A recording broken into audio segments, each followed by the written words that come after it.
네, 성도 여러분, 오늘도 주님께서 함께 하시는 귀한 주일입니다. 오늘도 예배를 통해서 살아계신 하나님을 깊이 경험하시는 은혜가 있으시기를 바라겠습니다. 이제 마음을 정돈하시고 다 같이 묵상기도 드리심으로 주일 예배를 시작하겠습니다. 기도하겠습니다.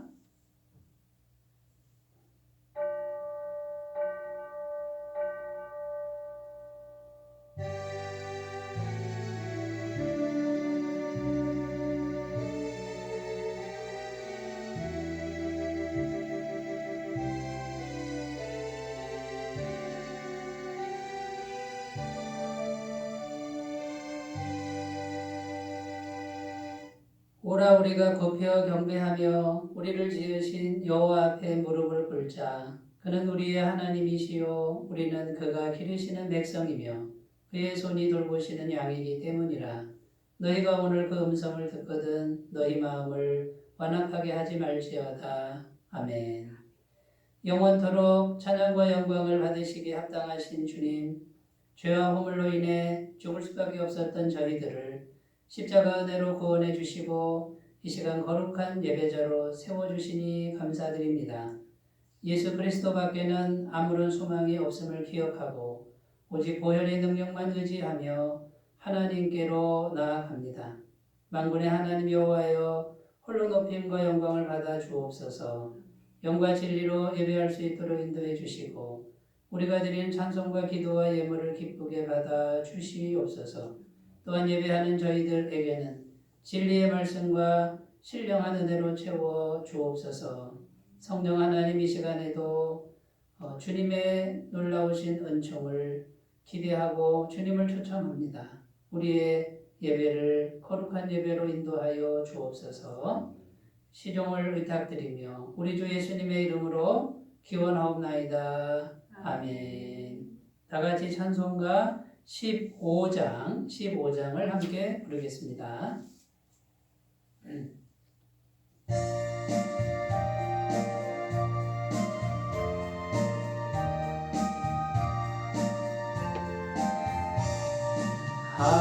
하나님의 크신 사랑 하늘에서 내리사 우리 맘에 항상 계셔 온전하게 하소서. 우리 주는 자비하사 사랑 원하시니 두려워서 떠는 자를 구원하여 주소서. 걱정 근심 많은 자를 성령 감화하시며 복과 은혜 사랑받아 영원하게 하소서.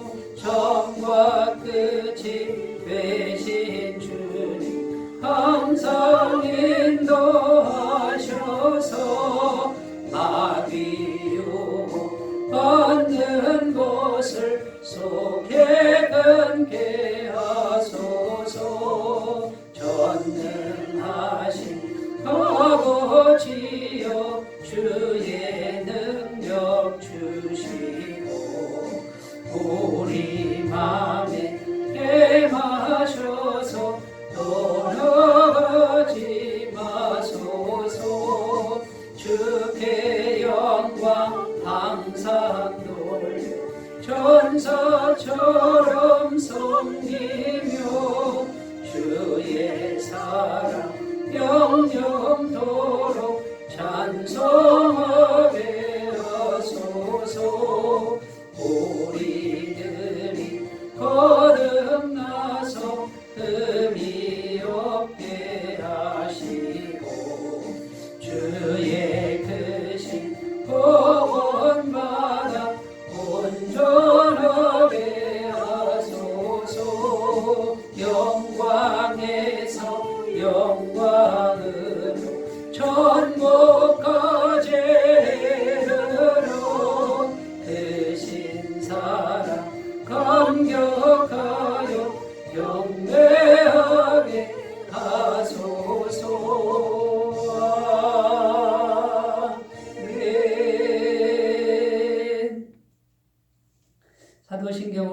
고백을 드립니다. 나는 전능하신 아버지 하나님, 천지의 창조주를 믿습니다. 나는 그의 유일하신 아들, 우리 주 예수 그리스도를 믿습니다. 그는 성령으로 잉태되어 동정녀 마리아에게서 나시고 본디오 빌라도에게 고난을 받아 십자가에 못 박혀 죽으시고 장사된 지 사흘 만에 죽은 자 가운데서 다시 살아나셨으며 하늘에 오르시어 전능하신 아버지 하나님 우편에 앉아 계시다가 거기로부터 살아있는 자와 죽은 자를 심판하러 오십니다.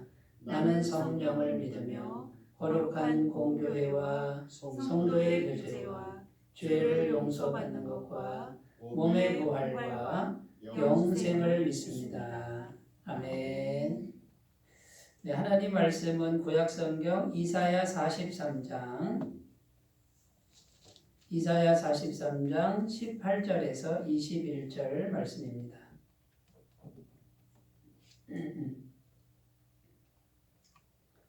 이사야 43장 18절에서 21절 말씀입니다. 구약성경 1020페이지에 있습니다. 네, 하나님의 말씀을 제가 봉독해 드리겠습니다. 너희는 이전 일을 기억하지 말며 옛날 일을 생각하지 말라. 보라, 내가 새 일을 행하리니 이제 나타낼 것이라. 너희가 그것을 알지 못하겠느냐?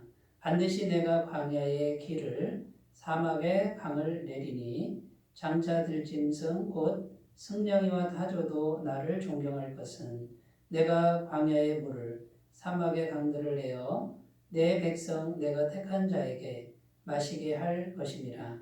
이 백성은 내가 나를 위하여 지었나니 나를 찬송하게 하려 함이니라. 아멘.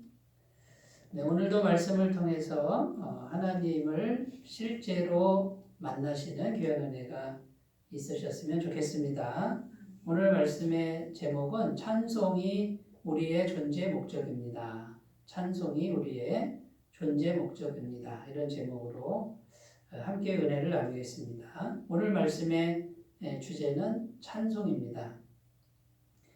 찬송은 우리 신앙에 있어서 정말 중요한 영적인 도구라고 할 수 있죠.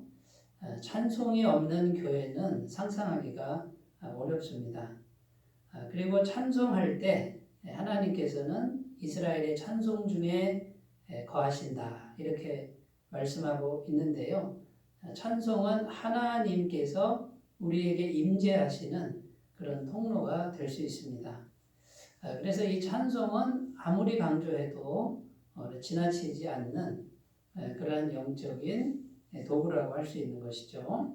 저는 찬송에 관련된 정말 은혜로운 경험을 여러 번 했는데요. 그 중에 하나를 소개해 드리자면 제가 청년 때 정말 삶이 너무나 힘든 그런 시절이었습니다.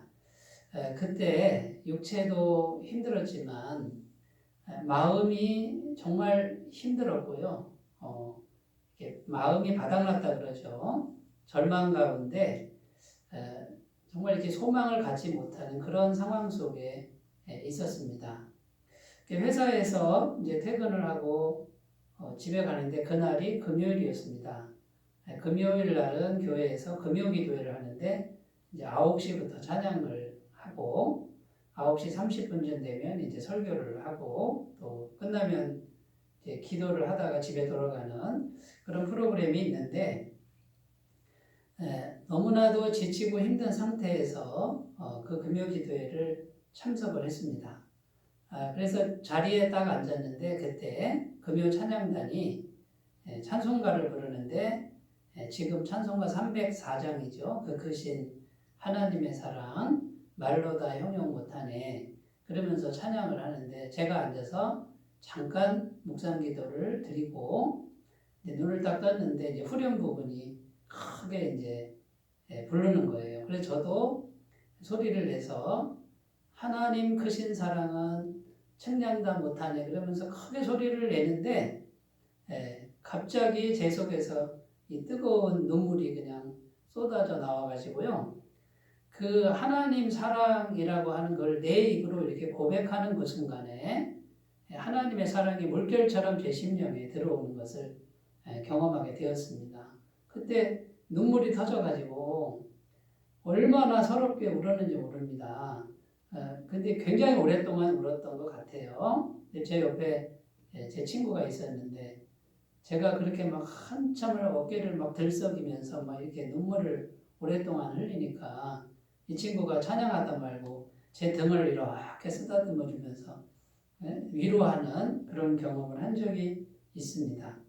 그래서 이렇게 마음이 바닥나고 정말 외로운 그 순간에 하나님의 집에 가서 찬송을 힘차게 불렀을 때 하나님이 나를 사랑하신다라고 하는 그 은혜로운 그 마음을 내게 부어주시고 지친 내 영혼을 위로해 주시고 치료해 주시는 이런 경험을 이때뿐만 아니라 여러 번 한 것 같습니다. 그때 이후로 찬송이라고 하는 것이 이런 능력이 있구나 이런 걸 깨닫게 됐고요.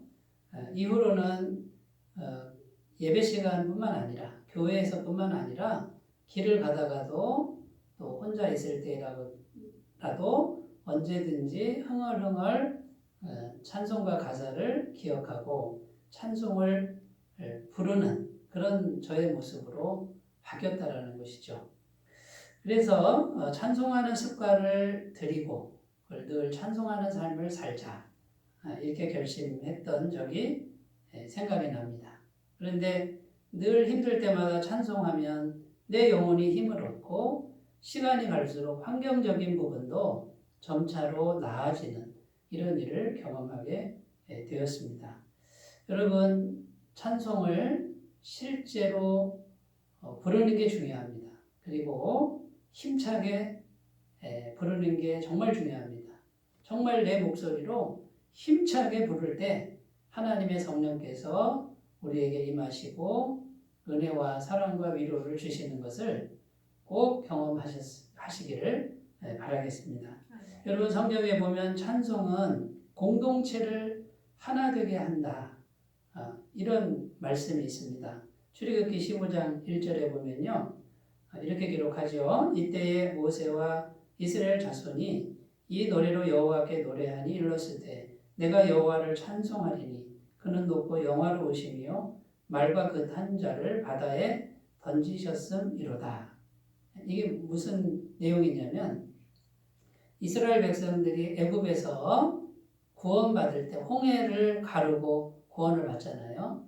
홍해를 가르고 건너와서 구원받았을 때 미리암이라고 하는 모세의 누나가 여자들과 함께 나와서 찬송하는 내용이에요. 그런데 이 찬송을 쫙 부르니까 이스라엘 공동체도 함께 찬송을 쫙 부르는 여러분 한번 상상해 보십시오. 200만 명이 넘는 이스라엘 백성이 그 홍해를 쫙 가르고요. 하나님의 기적으로 마른 땅처럼 건너서 그 다음에 온 이스라엘 백성이 함께 찬양하는 모습을 생각해 보십시오. 얼마나 감격스럽습니까? 그리고 그 공동체 전체가 찬송을 통해서 온전히 하나가 되는 이런 은혜가 바로 이 찬송을 통해서 이루어진다는 것이죠.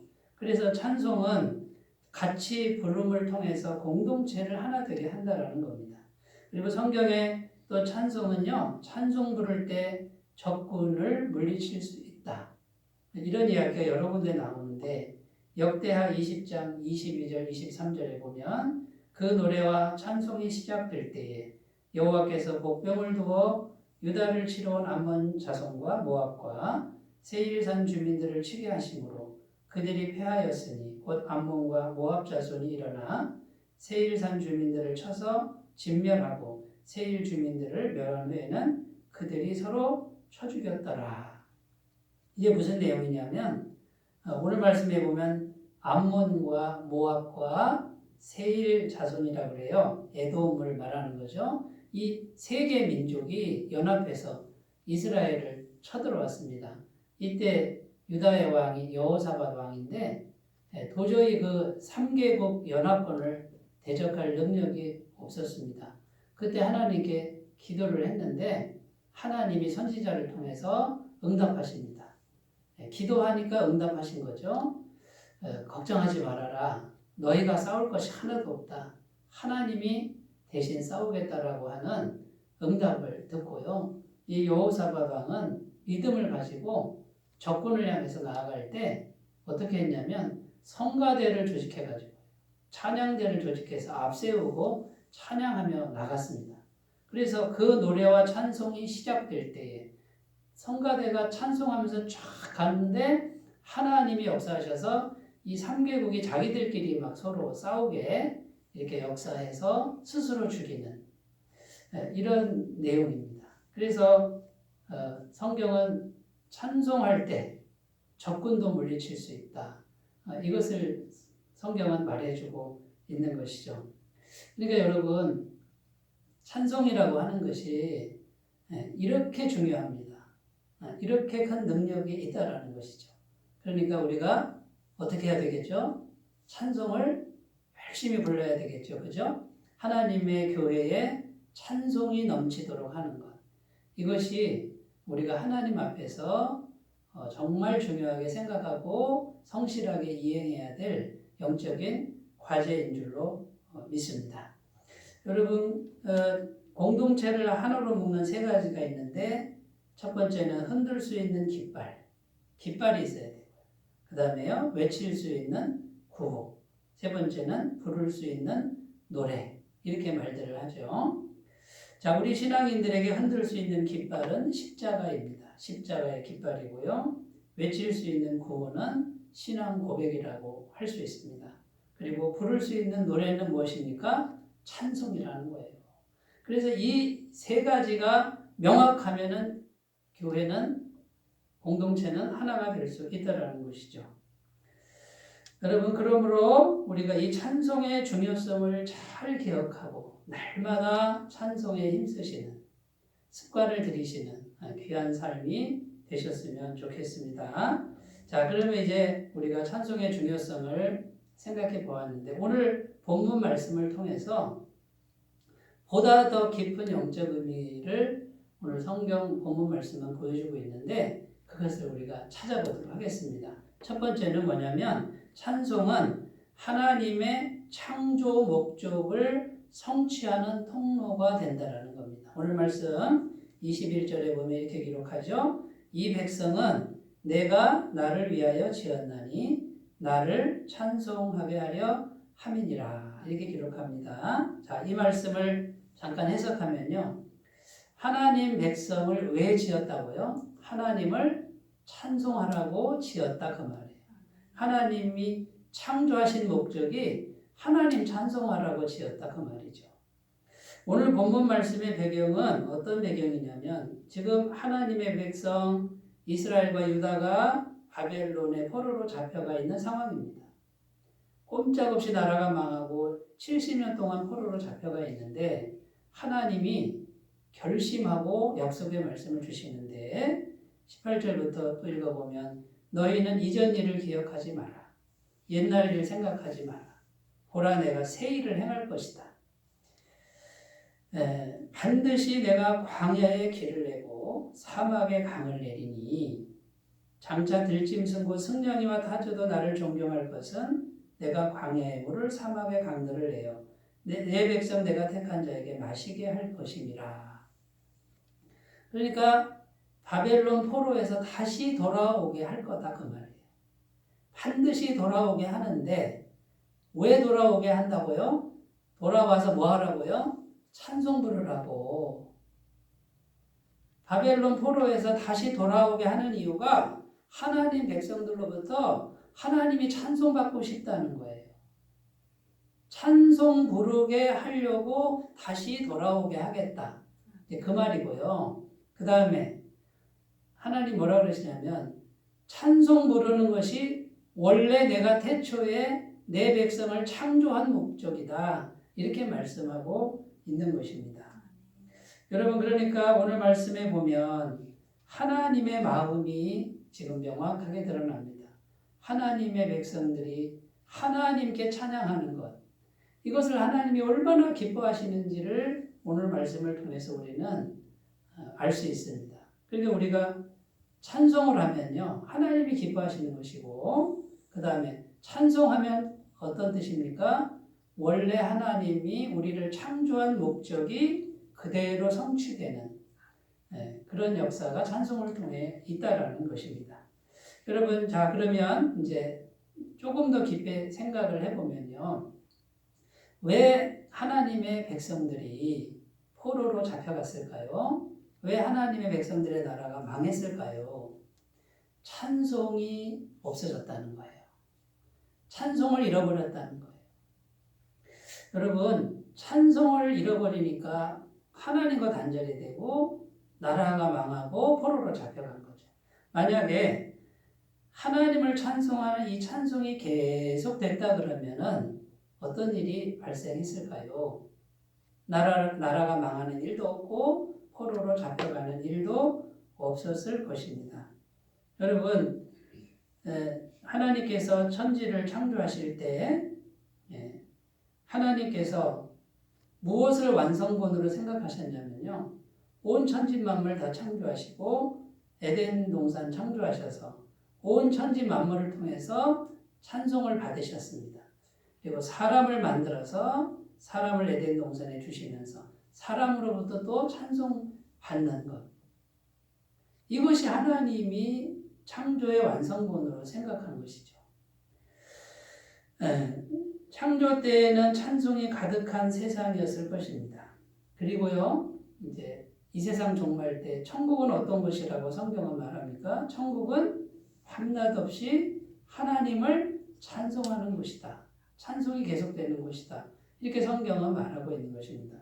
그러니까 여러분, 지금 하나님의 마음은 하나님의 백성들이 하나님을 찬송하고 그걸 기뻐하시고 기쁘니까 하나님 백성에게 복을 주시고 하나님의 영광의 임재를 허락하시고 그러니까 하나님 백성은 찬송을 하고 하나님은 은혜를 베풀고 이런 아름다운 창조주와 피조물 간의 영적인 교통 이것을 완성본으로 생각하셨는데 이제 무엇이 들어왔죠? 죄가 들어왔죠. 선악을 알게 하는 나무의 실과 이것은 하나님을 찬송하지 않겠다는 거죠. 하나님을 찬송하는 것을 멈추고 이제는 인간의 힘으로만 인간을 찬양하는 하나님을 더 이상 찬양하지 않고 자기들의 업적이나 작품이나 자기들의 이름을 찬양하는 이런 일을 하겠다라고 하는 것이 죄의 본질이라는 것이죠. 이 죄가 들어오니까 찬송은 멈추게 되고 결국은 하나님과 단절이 되니까 하나님의 은혜가 끊겨버렸습니다. 결국은 인간의 힘으로 살아가는데 너무나도 부족하고 비참하고 경쟁하고 싸우고 전쟁하고 이렇게 살 수밖에 없는 운명이 됐다라는 것이죠. 여러분, 오늘 찬송에 대한 조금 더 깊은 의미 첫 번째는 찬송이 원래 하나님의 창조 목적이었다. 그래서 찬송만 제대로 해도 우리는 천지 창조 때의 아름다운 그 모습으로 돌아갈 수 있고 회복될 수 있다는 것이고요. 찬송만 제대로 해도 천국과 같은 그런 세상으로 우리가 갈 수 있다라고 말씀하시는 것을 우리가 꼭 기억하시고 그러면 우리는 날마다 힘차게 열심히 찬양하는 그런 삶을 살아야 되겠죠. 그렇게 살아가시기를 바라겠습니다.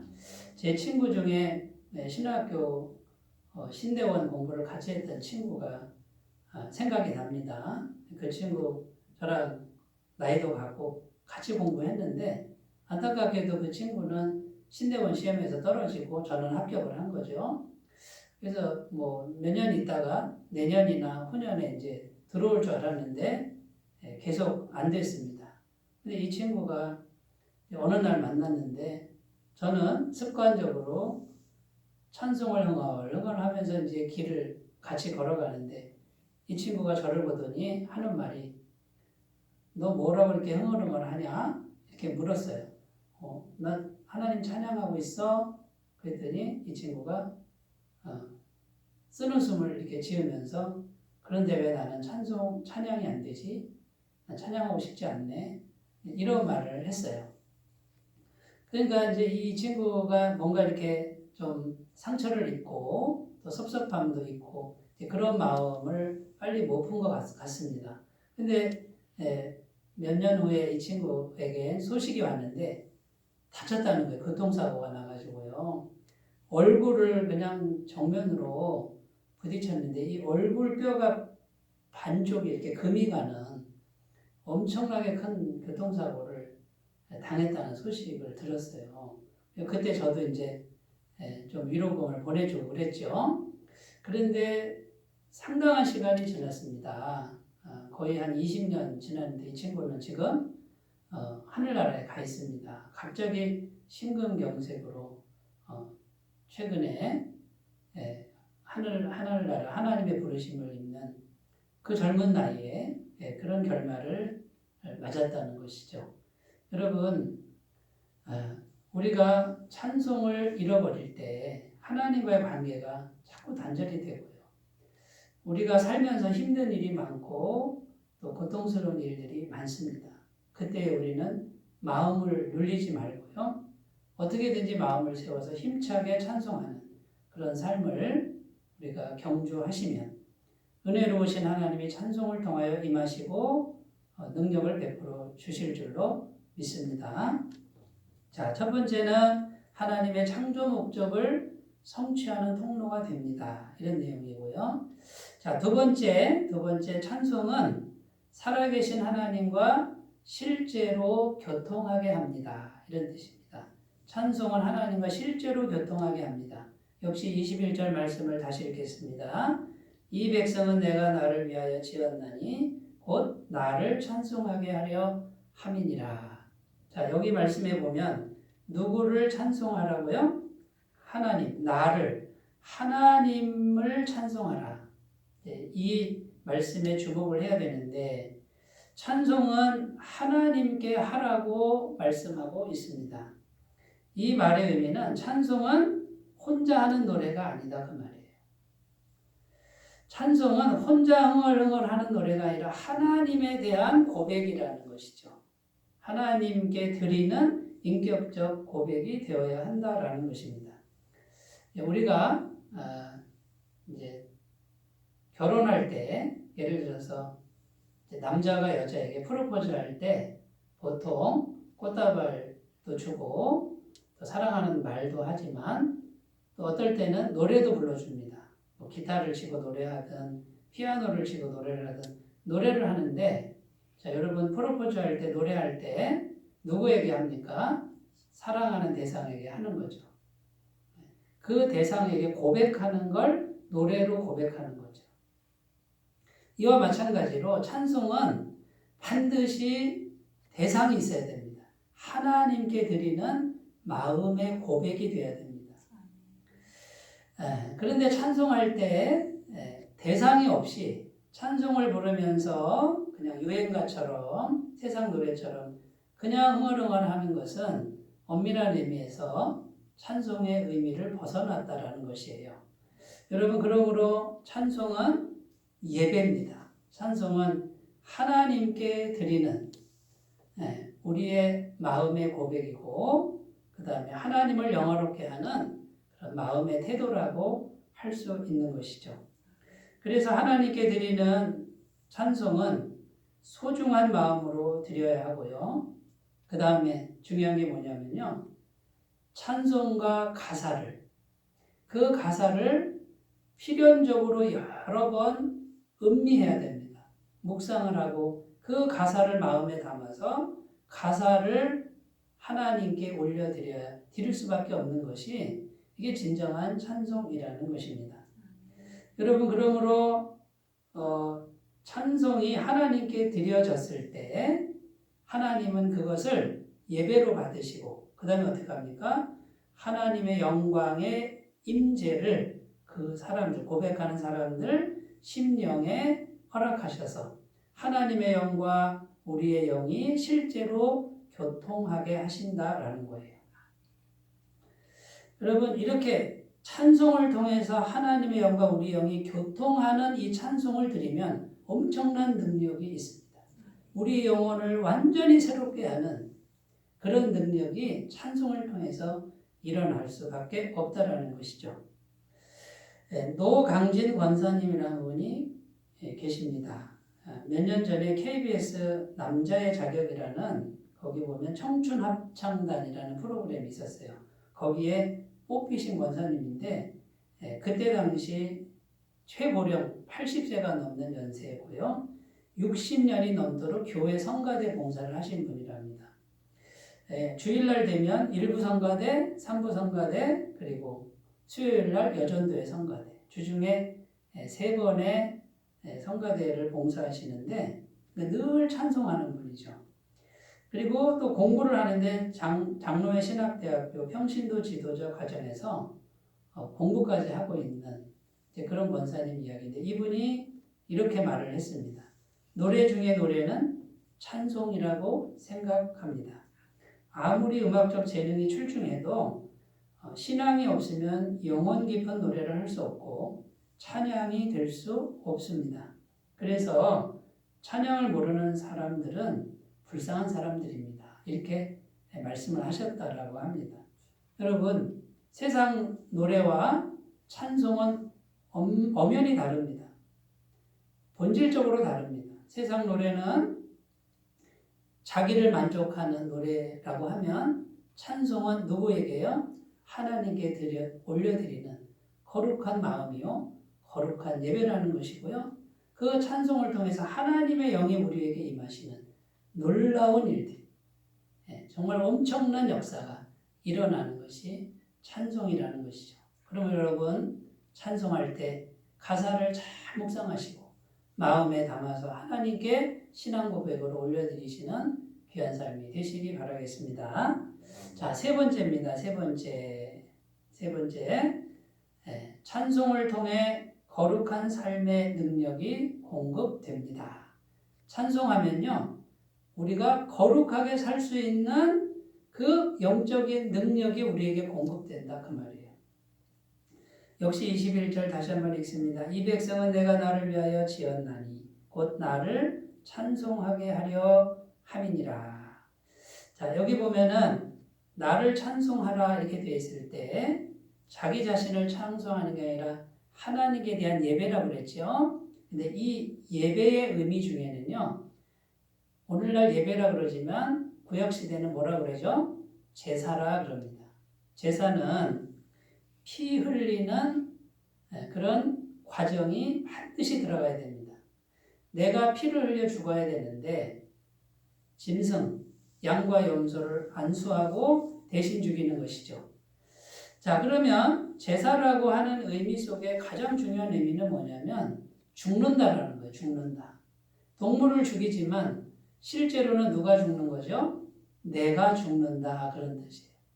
그러니까 찬송을 할 때 기분 좋은 거라고 찬송하는 그런 의미를 우리는 좀 내려놓고 찬송하면서 내 뜻과 내 생각이 죽는 자리로 가고 하나님만이 그분만이 말하자면 충만하게 되는 이런 의미가 있다는 것이죠. 결국 제사의 의미입니다. 나는 죽고 하나님만이 살아계시는 이런 자리로 나아가는 것이 진정한 찬송이라는 것이죠.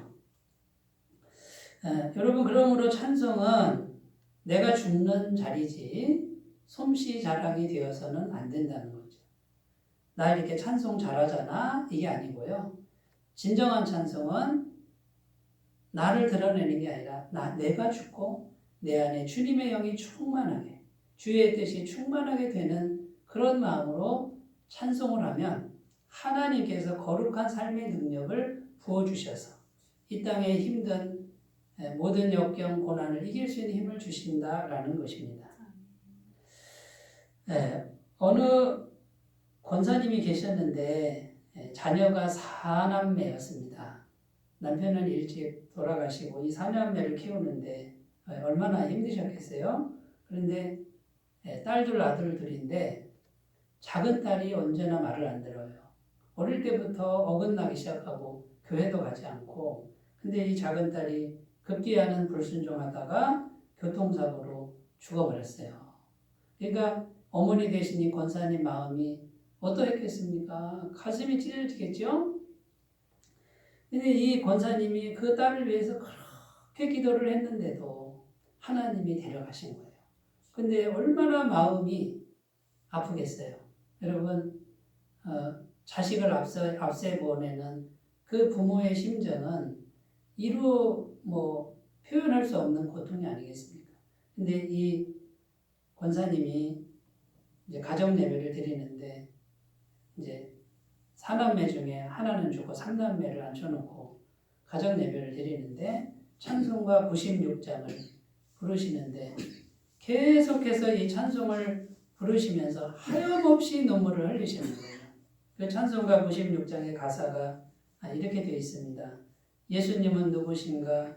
우는 자의 위로와 없는 자의 풍성이며 천한 자의 높음과 잡힌 자의 노임되고 우리 기쁨 되시네.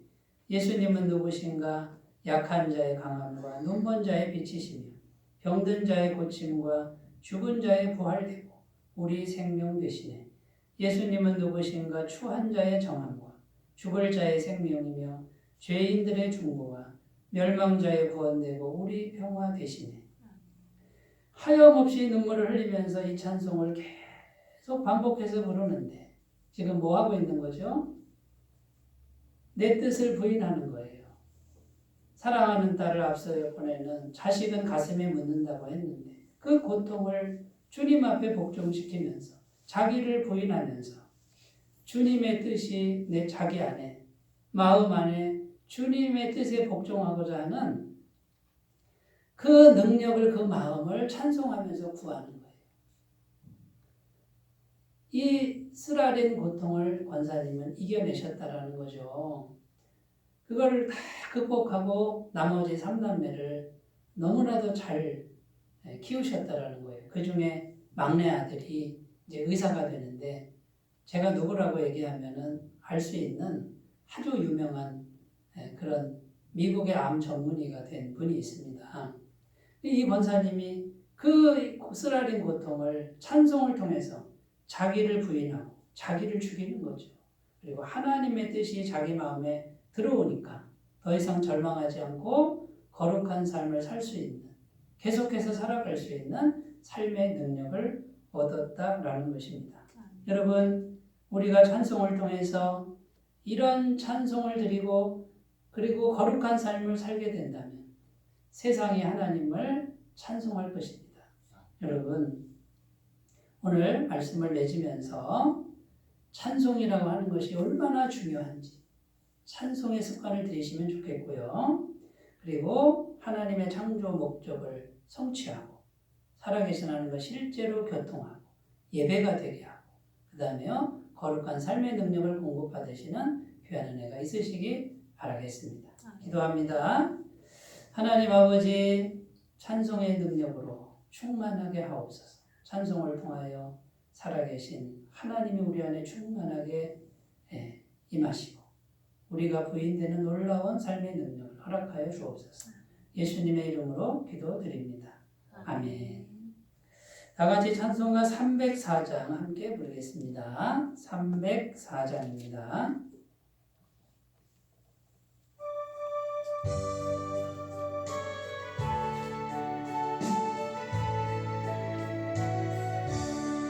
그 크신 하나님의 사랑 말로 다 용 못하네. 저 높고 높은 별을 넘어 이 낮고 낮은 땅 위에 죄범은 영원 구하려 그 아들 보내사 허목제물 삼으시고 죄 용서하셨네.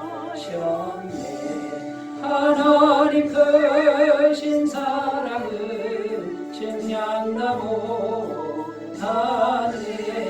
영원히 변치 않는 사랑 성도여 찬양하세.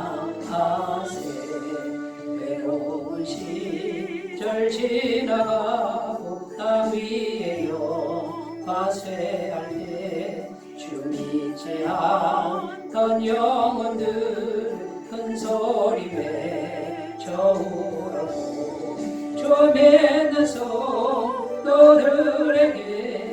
큰 사랑 베푸사 우리의 죄 사했으니 은혜 잊을까 하나님 크신 사랑은 정량다 못하네 영원히 변치 않는 사랑 성도여 찬양하세 하늘로 마리 삼고 바다를 머물 삼아도 한없는 하나님의 사랑 다리로 갈 수 없겠네 하나님의 크신 사랑 그 어찌 닿았을까 저 하늘 높이 쌓아도 채우지 못하리 하나님 크신 사랑은 증량다 못하네 영원히 변치 않는 사랑 성도여 찬양하세.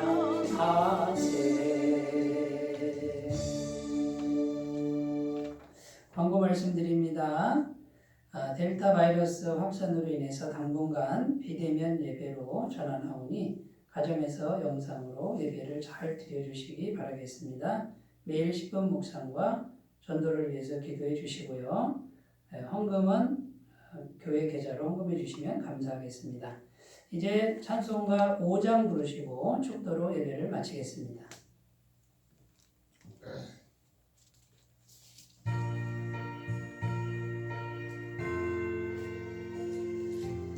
이 천지가 만물들아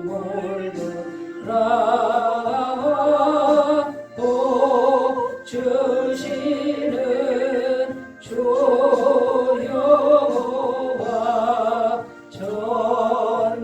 전능성부 성자 성령 찬송하오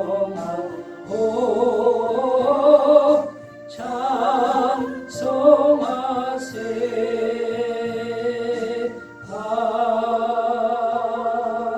아멘. 이제는 우리 주 예수 그리스도의 은혜와 하나님 아버지의 사랑하심과 성령님의 교통하심이 주일 예배를 드리는 주의 모든 백성들 위해 영원토록 함께 하시기를 간절히 축원하옵나이다. 아멘.